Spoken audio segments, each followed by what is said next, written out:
welcome to Inside Politics. I'm Anastacia Lavrina. Today we will turn our attention to a project of global importance, Zangezur Corridor. This is not just a regional initiative of Azerbaijan, it's a critical component of the Middle Corridor, the Trans-Caspian international transport route that connects China to Europe via Central Asia, the Caspian Sea and the South Caucasus. Zangezur Corridor is a 43-kilometer road from Azerbaijan to the Nakhchivan Autonomous Republic through the Sunni region of Armenia. The 44-day Karabakh War, which concluded with the victory of Azerbaijan, obliged Armenia to ensure access for citizens as well as transport and cargo to Nakhchivan. More on this issue, we will talk with our special guest now. Joining me is Kostis Geropoulos, Director of Energy, Climate Policy and Security at NE Global Media. We're welcome to Inside Politics. Anastacia, nice to see you. Nice to see you. Thank you so much for your kind agreement to join our discussion. So, Zangezur Corridor. Almost 4 years passed since the end of the Second Karabakh War, and according to the trilateral statement, Armenia agreed to work on the unblockage of all transport communication in the region. That means opening of Zangezur Corridor. But until now, we do not see any results, and it's quite obvious that the Azerbaijani side is trying to bring more attention to the importance of this transport communication, not only to our region, but it has importance for a global world. So what is your understanding of this project, how it can benefit everyone who is included? Well, it would, Anastacia, it would actually, it is kind of the most efficient way to transport goods and products across the region. And given the, the increasing viability and interest in the Middle Corridor, I think it's a very important alternative in completing this project. We've seen, like, I've been to Kazakhstan and Azerbaijan recently, and there is an increased interest in the Middle Corridor. So we've seen that what you mentioned earlier, there's some momentum. It's been discussed for a long time, and now with Armenia, probably joining this project, this could move on forward. We've seen, that a lot of interest also regionally, and it could, help, with the railway transport. Especially, we've seen that the U.S. is interested in the Baku-Tbilisi-Kars railway, and the regional transportation of products.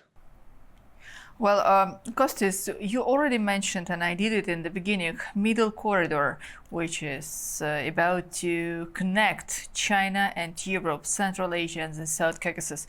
Could you please explain us in details on the role of the Zangezur Corridor within such a global transport route? Yeah, the corridor, the Zangezur Corridor, definitely, would shorten the distance, and the increased interest in transporting goods from Asia to Europe, it would, as I mentioned earlier, would shorten the distance. It's also, it's an opportunity now, as the issues between Azerbaijan and Armenia seem to have been resolved. And there is a lot of communication. So, I've seen, that the Azerbaijani side is pushing that forward. So, it would be a good development if, it moves forward. But it's very important also to highlight Azerbaijan's role in the Middle Corridor overall, because this project, whether, Zangezur Corridor moves or not forward, definitely, the Middle Corridor is going to happen, and we've seen that that there's increased interest because now, especially with the situation with Russia, but ever also for terms of diversification and efficient transfer of goods, it makes sense, and it has been agreed and discussed how to move the Middle Corridor forward. There's been a lot of conferences and a lot of high-level meetings on the Middle Corridor, and I think that all the countries in the region highlight the importance of that project. It's also very important for Europe and in terms of transferring goods from Asia to Europe and through the Middle Corridor. So if I think now that the two sides are talking forward, especially for railway and other ways to move through the Zangezur area, I mean that would be great. Indeed, of course, two sides, Armenia and Azerbaijan, have already achieved significant results on its path to the final stage of the peace agreement to be signed, and it was achieved through the bilateral talks without involvement of anyone from outside. Therefore, for the future, taking into consideration the fact that Zangezur Corridor has its own significance and importance not only for two countries, but as I already mentioned, for a global world, do you expect the Central Asian countries, European countries, or China to step forward in this process to achieve the results? Do you expect the countries to put the pressure on the Armenian side in these particular issues, or the countries will try to work on any other transport connectivity to avoid Armenian involvement? Well, I think that they've raised this issue several times, and it seems like there is kind of a wait and see approach to see how this is going to move. But I think there are a lot of alternatives also on the table. I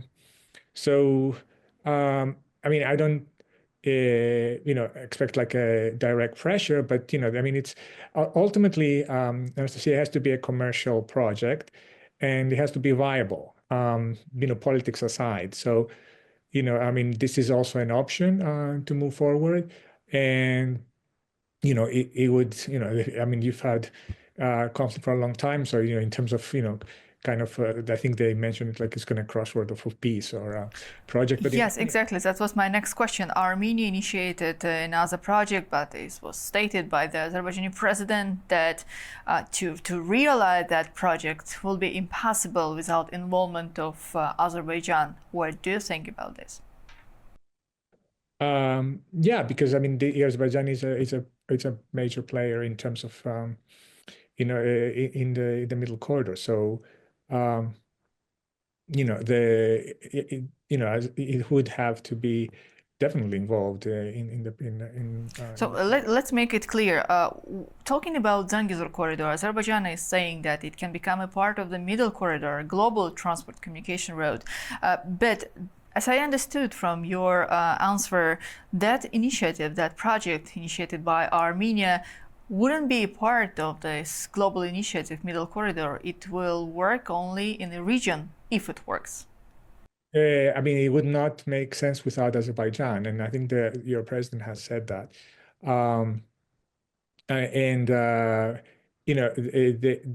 They have discussed this through different diplomatic channels.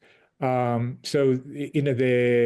think that the current situation is to move forward with Zangezur. They've been discussing, but as I said, it's like there are other projects altogether. Without Armenia, even in terms of having the Middle Corridor move forward. So let's talk a bit more about the importance of the Middle Corridor for Europe now, with an appearance of Donald Trump, who was officially elected as 47th President of the United States of America. He started to speak about tariffs, which will be imposed not only against Canada, Mexico, and China, but also on some European countries. Therefore, it's very important for Europe now to have an alternative roads and partners, including those who are now in Central Asia and Asia, like China, for example. And here we can understand the growing role of the Middle Corridor and other transport communication links. What's your opinion on this matter? How do you expect European countries to work on this project in the near future? For Europe, it's very important to have a connection to Asia. And so, from the beginning, there was support from the European countries for the Middle Corridor. And we've seen, especially in Kazakhstan, because, don't forget, it starts all in Kazakhstan. And there's been a lot of mostly of the Middle Corridor conferences and discussions have happened in Astana and in Europe, and now we've seen with the increased involvement of the EU office in Kazakhstan, always the Middle Corridor is an essential project, and I mean I think that the obviously I mean Azerbaijan can play a key role in this, but with Trump we have to see where I mean, it's kind of like, so many is happening and so early in the game to see. First of all, let's see what happens with the conflict in the war. I mean, after Russia's invasion in Ukraine, if he's be able to achieve peace but at any rate, I think that Europe has realized that. Um, the need for diversification, not only for in terms of middle corridor, but also in terms of energy supplies from the region to Europe. And the I think that regardless of the outcome, that Europe would be interested in projects that bypass Russia and also offer diversification of routes. Right. Talking about diversification and new partnership agreements which may appear on the agenda in near future, how do you think is Europe ready to work on the future development of trade relations and energy economic cooperation with China, even if Donald Trump may decide to have some additional tariffs on China? And we do remember about even trade war between two superpowers during the first term of the presidency Donald Trump had. Therefore, you think that Europe can work independently this time? Yeah, I mean, we've seen a lot of discussion between Europe and China, and but also between bilaterally between European states, with I mean Germany and other countries have been discussing with China. But there's also a big concern in Brussels about over-reliance on China, especially on critical minerals. Um, and also so it is definitely an important partner, China, but there's also skepticism in Europe about having over reliance on China. But definitely I mean if maybe Europe can benefit from a US Chinese I mean tariff imposement, because then maybe there would be more benefit in the short term or even longer term European trade. So, you mean with other countries, not with the United States? yeah. Well, you touched a very important issue. Fossil fuels, another initiative of Donald Trump under the logo "Drill Baby Drill." We do remember that he is planning to have more oil export oriented to send LNG to the European market. But green energy is something the countries in Europe is very much concerned about. That issue was widely discussed during COP29 held in Baku last November, and it's still among the top priorities of many European countries. Do you expect the Middle Corridor also help the countries to foster their cooperation on the development of green energy transition policy? Yeah, definitely. I mean, not only just in the Middle Corridor, but there's a lot of projects. As we discussed it last time also, that producing electricity and green energy in the Caspian region, or in the Central Asia, and then transporting it to Europe. So I think that and we've written about that in Any Global too, is that I mean Trump policies, it's he has left the Paris Agreement before, so it was no surprise there. And the drill baby drill slogan, I mean, has been around for a long time. So I mean, I don't think that I mean, I think that Europe would have, no matter what, imported more LNG because they need the supplies. And also with we've seen that now the only transport of Russian gas to Europe is through Turk Stream. So the future, and it looks like the Russian supplies to Europe would be declining. So the Europe would need more LNG. Not so it might appease Trump, and he actually mentioned that, I think, to the commission, that he'll be happy if Europe would be a good way to avoid tariffs if they imported more LNG from the U.S. But nevertheless, I mean, the future for Europe and and is to reduce emissions and eventually have a carbon-free economy. So I think that we've seen the cable that will go underneath the Black Sea it would go from Central Asia and Azerbaijan to Romania, then into Central Europe. I think with the middle corridor also, I mean, if there is a possible, to reduce them, it would reduce emissions if the distance is closer and is more efficient. There would be less emissions to transport all those goods from. So that's also another way of greening the economy. So I think, and then also transporting minerals or supplies that are necessary for a green economy, and for batteries use and everything. Yeah, especially because Azerbaijan has already started to work on the project which will benefit Europe in terms of import of the clean energy, green energy, transportation from Azerbaijan to the European market.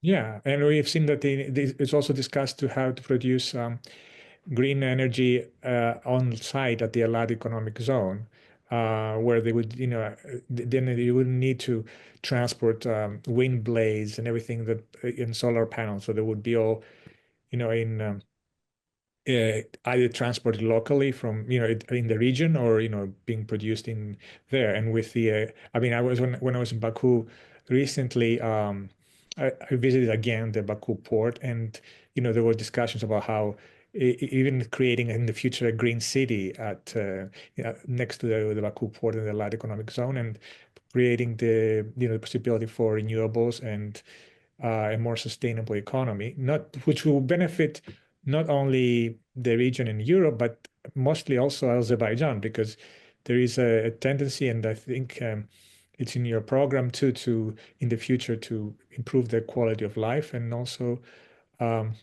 even though you're still, and you would be a major hydrocarbon producer locally, to use green energy.